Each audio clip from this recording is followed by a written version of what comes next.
Bonjour à tous, le marché parisien retrouve des couleurs et gagne 2%.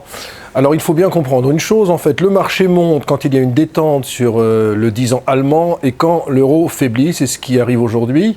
Avec un 10 ans allemand à 56 points de base, on était monté au-dessus des 70 points et un euro qui retrouve le niveau des 1,12. Pourquoi tout cela? Bien parce que les autorités de la Banque Centrale Européenne ont indiqué que le QE sera maintenu encore alors que certains disaient qu'il serait peut-être arrêté tout simplement parce que l'économie européenne va un petit peu mieux.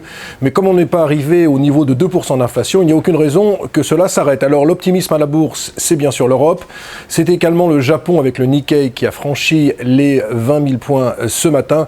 Et puis c'est bien sûr les États-Unis avec de plus en plus de voix qui se disent que la hausse des taux américaines n'aura sans doute pas lieu cette année parce que l'économie américaine ralentit. On a eu la semaine dernière un mauvais chiffre des ventes de détail resté stable, un mauvais chiffre de l'indice du Michigan en forte baisse, au plus bas depuis octobre.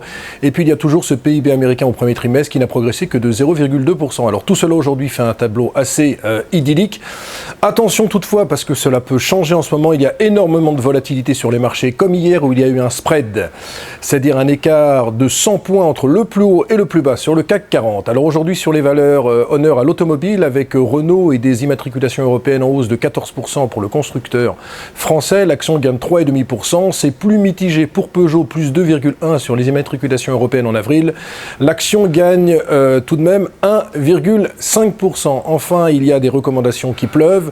C'est ainsi que JP Morgan augmente sa recommandation sur Vinci et sur Eiffage, passant de neutre à surpondéré. Eiffage gagne 3,5% et Vinci gagne 3%. Donc en résumé, un optimisme un petit peu béat sur les marchés qui progresse de plus de 2%. Attention toutefois à la volatilité. Si vous voulez acheter des actions en ce moment, regardez également le niveau des taux, notamment du 10 ans allemand, qui est à 56 points de base ce matin.